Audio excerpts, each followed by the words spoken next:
Hi and welcome to The Winning Factor. I'm Aitken, and on this show each week we take a couple of the approaching races in Hong Kong and try to sort out the key element of the race that we might look back on later as having decided the finish.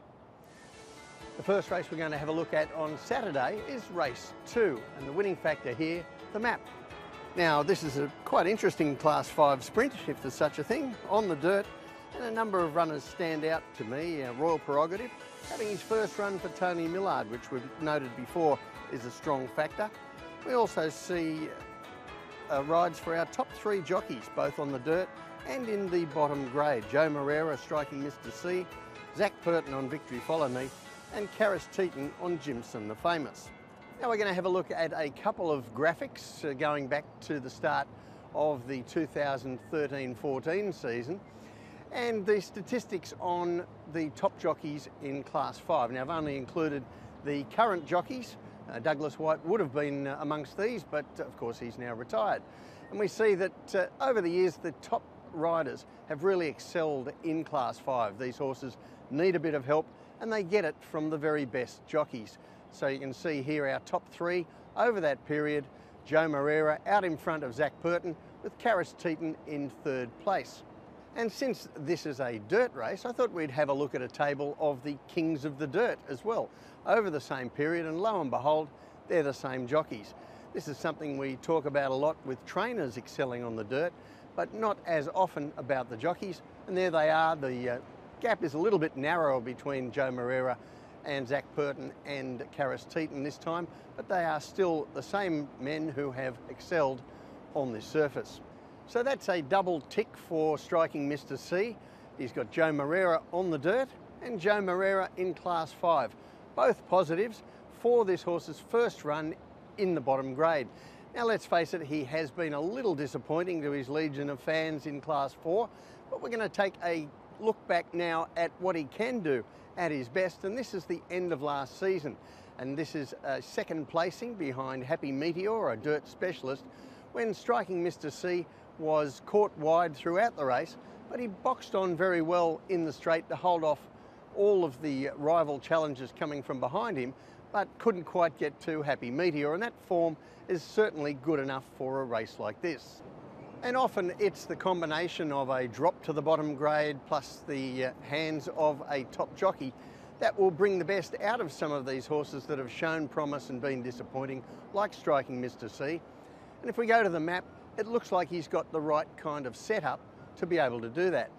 The way this pans out, it's a clear disadvantage for Victory Follow Me out wide there. And we have Jimson the Famous drawn well, but he's a regular misser of the start in his races, and that might not be an advantage in a race that doesn't look that quickly run. So that brings us back to Royal Prerogative and striking Mr. C. So after the map, that leaves us with the 2 outstanding chances here, Royal Prerogative, Victor Wong, and Joe Moreira on striking Mr. C. And for now, we're going to give this round of the battle to the Magic Man. So the tip in race 2, striking Mr. C, his winning factor, the map. This looks an ideal setup for striking Mr. C to break through and put those disappointments behind him. And he's got the top jockey in Class 5, the top jockey on the dirt in Joe Moreira.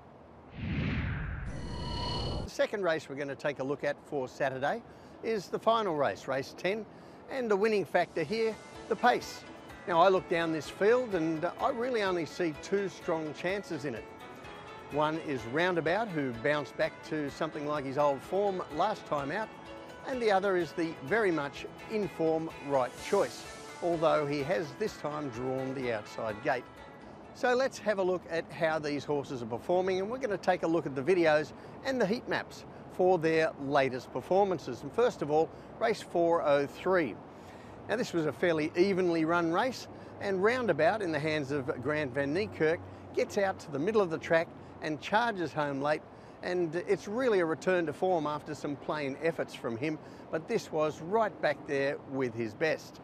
A few days later, Right Choice took his record to 3 wins from 4 race starts, when he looked a little disappointing at face value, just scrambling home in the final race over the same course and distance.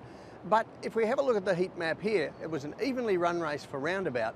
You can see on this one quite a bit of energy expended by the leaders in the first half of the race. So they were gassed when it came down to the final stages, and the run-on horses were getting to them everywhere, and that made them look a little unimpressive, including the winner, Right Choice. So now we look at Saturday's race, and as I've outlined, the winning factor here, the pace. Now, Right Choice is drawn out in the car park, and that would normally be a bit of a disadvantage, and he might have some problems with Roundabout drawn better than him, except that we don't see any speed at all in this race. Now we go back to that last run, and Right Choice was up handy to a fast pace.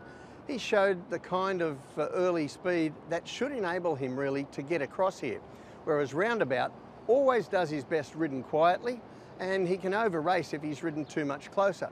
So I'm expecting Right Choice to still be able to get across without any pace in the race and have that advantage over his arch rival. So the tip in race 10, Right Choice to go on his winning way, his winning factor, the pace. Now, had there been a bit of speed in this, I think he would have been challenged.